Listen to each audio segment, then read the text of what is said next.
Right, let's get started. Hello and welcome back to another episode of Ringside Fracas. Today I have a special episode. We've got the Ben Whittaker scouting report to go through. So this week, the highly rated Olympic silver medalist from the 2020 Tokyo Games, Ben Whittaker, will be making his highly anticipated pro debut against Greg O'Neill. Gregor, if you don't know who Greg O'Neill is, well, Greg O'Neill is just a normal journeyman. He's a good starting point for Ben. He's been in there with Felix Cash, Anthony Agogo. He can get people started off like that. So it's a good start for him. And I'm just going to go into today about everything Ben Whittaker. And if you don't know, well, now you'll get to know. So let's begin. Let's start with his background. Here, all right. So Ben Whittaker, obviously, his amateur record is 0-0. He's making his pro debut this week, and his amateur record though is 53-12. His height 6'3". He's going to be fighting in the light heavyweight division as he's done in the amateurs. He's 25 years old, so he's not that old. Pretty young, fair enough, and he's an orthodox fighter. So what's there to say about what Ben's? He's from Dalston. He's been fighting since he was very little. He's got actually some decent wins in the amateurs.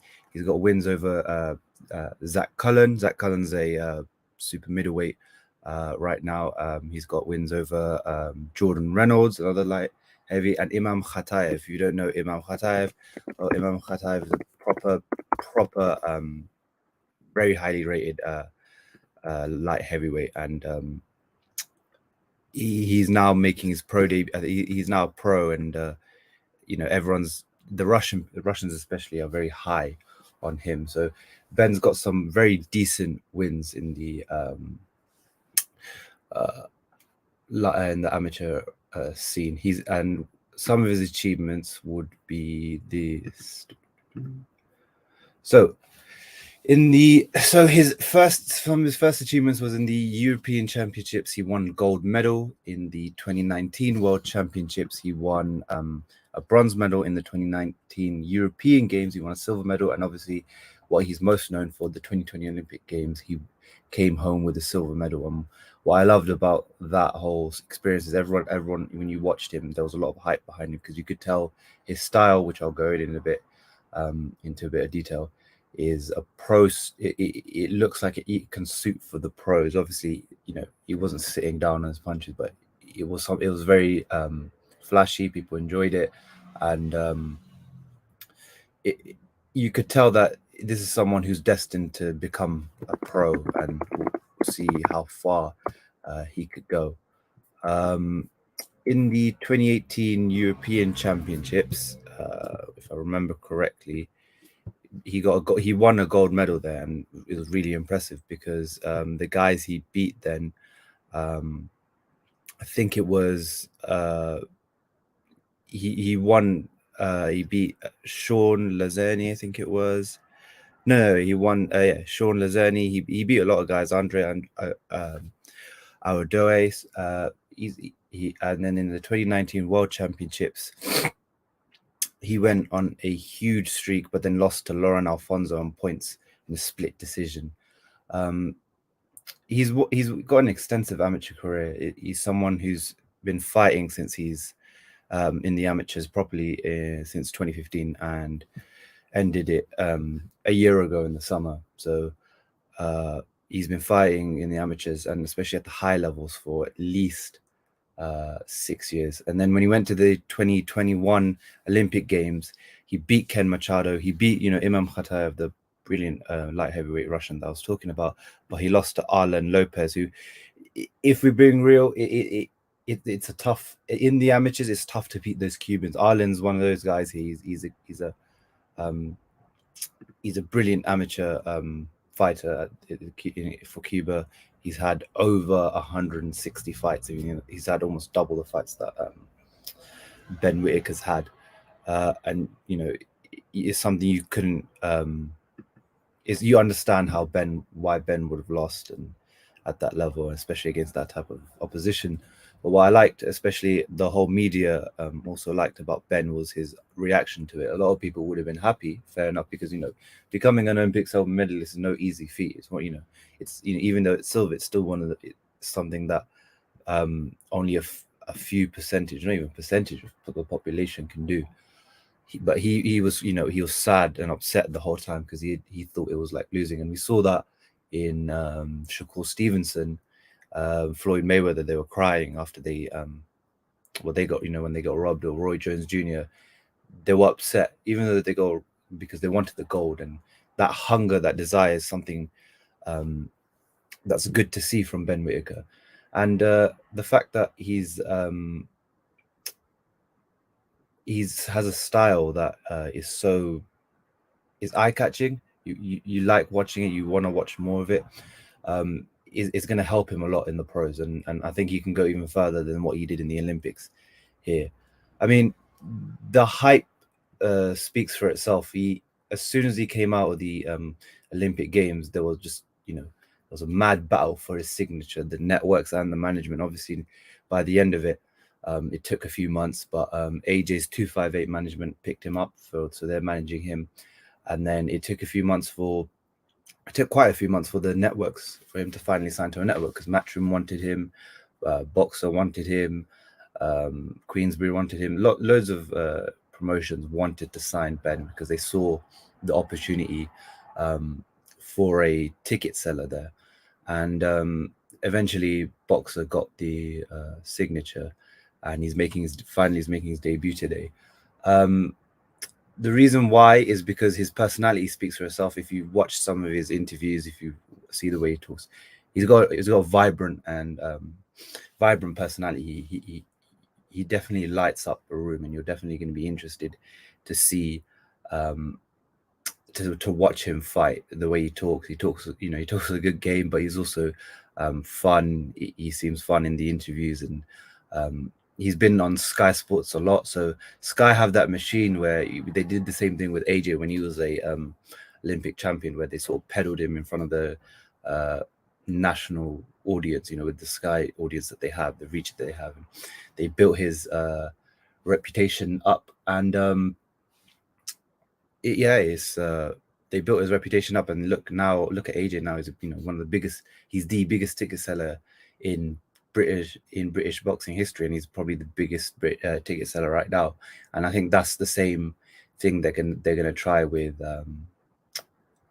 Ben, is to make him a ticket seller. He's in the light heavyweight division, so there are some decent fights in that division. I mean, you've got eventually, not now, but eventually, you've got guys like Dan Aziz, you've got Lyndon Arthur, Joshua Buatsi, Craig Richards, and then obviously the higher levels. Then we'll talk about them. But yeah, he can definitely turn into a ticket seller, and his style in the amateurs it was kind of nice to watch. Like so let's get into his style.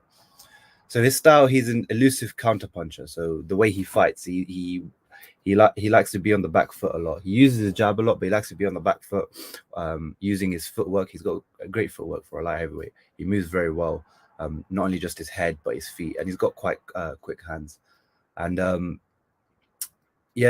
elusive, accurate counterpuncher. And I think the in the amateurs, if you watched a lot of the fights, you saw that he was very good at moving. He was boxing well, but he has some issues where, because you give up so much space going on the back foot, a lot of the opponents they'd fight would pressure fight or punch with him, and they had success there. So he does have a lot of, he is only just finishing the amateur, so he still has a lot to work on, like his defense, and improving his own style. But he's got naturally quick reflexes. He's 6'3" at light heavyweight, and he's long, he's thin. He likes staying in the pocket sometimes. Might not be the best fighter in the pocket, but he will trade there. He's not afraid. Like you can see in some amateur boxers, they just want to do the 1-2, and when they're inside fighting, they don't really know what they're doing, and so they kind of stay away from it. But from him, he's not the best at it, but he's not the worst, and he knows he kind of has an idea of what he's going to do in there. But he's long. He's got that long, thin frame, and he said, I think at one point he said he would try to move down to super middleweight, but now they've said, I think now they've confirmed that he's going to stay at light heavyweight.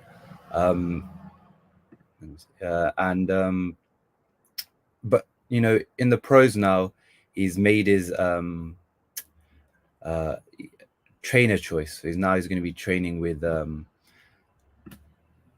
Sugar Hill Stewart. So this is why I'm getting into similar styles. So I'll get into first about Thomas Hearns. Thomas Hearns is the one similar style which I'll say you should focus on completely when you watch him now in the pros. But the Roy Jones, I'll explain in a bit why I'm kind of comparing him to Roy Jones. And by the way, when I'm making these similar styles, I'm not saying he's going to become like that. I'm just saying these are the styles that you're going to kind of see or similarities between them.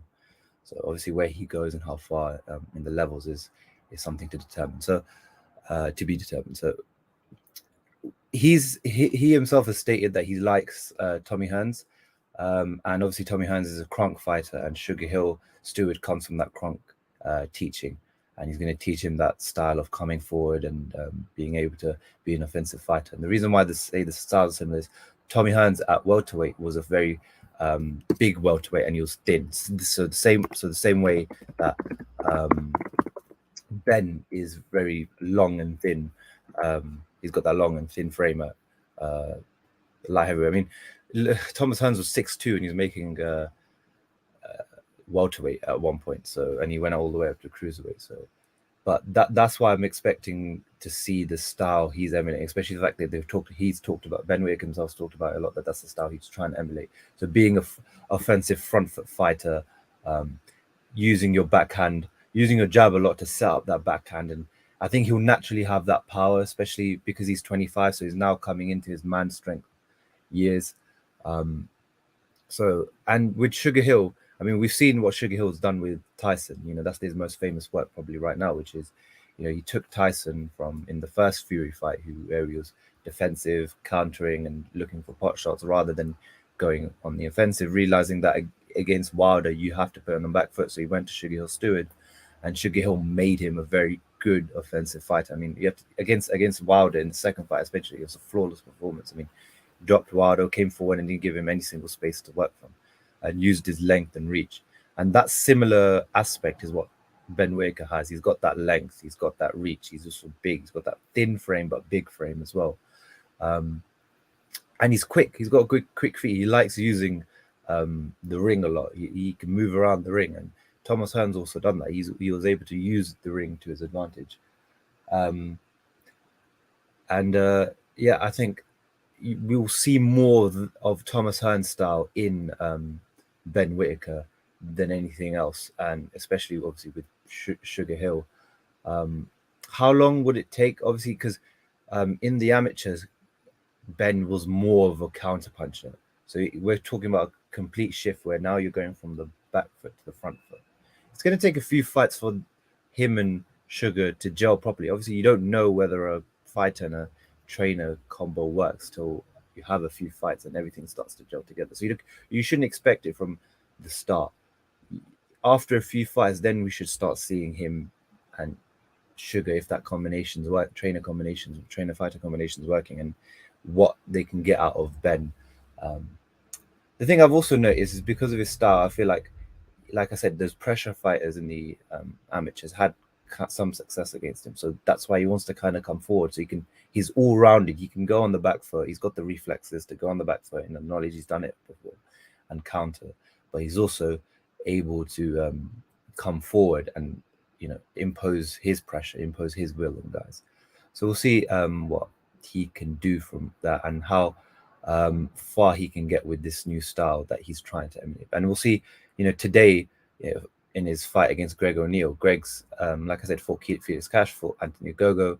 This is a guy that's been in there where they're obviously they're putting him in there. He's experienced, but they're just putting him in there to make Ben look good and give Ben, you know, a proper welcoming to the professional ranks. The reason I say the Roy Jones comparison is that Roy Jones was a very flashy individual because he was naturally athletically gifted, but also the fact that he was just that type of guy.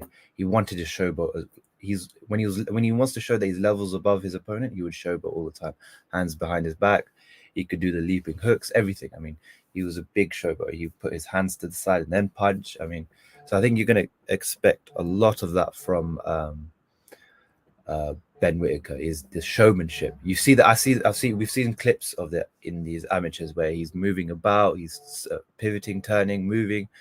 So I think you'll see the same thing from Ben, where we'll see that showmanship and that also that natural athleticism. I think Ben will be have better genetic disposition at his disposal, where he's a better genetic fighter, because I think he's more athletic, he's quick, he's explosive. So we'll see that a lot from that Roy Jones aspect, where he'll be winning fights, but you'll see him showboat and be flashy. And I think that's the thing that boxers are kind of counting on, is not only him winning and being a proper contender in the light heavyweight rankings, but and contending for titles, but also being able to be a ticket seller, being a vibrant personality, and being able to take on whoever, but also make it sell the fight. Because in the light heavyweight division right now, it's really stacked in terms of even the domestic scene. By the time Ben gets there, will it still be stacked? I'm not sure. Obviously, probably still will be, and there are fights to make. So for Boxer, this could be their face of their promotion, their AJ, their Tyson Fury, their AJ, their face of their promotion. So there's a lot riding on him.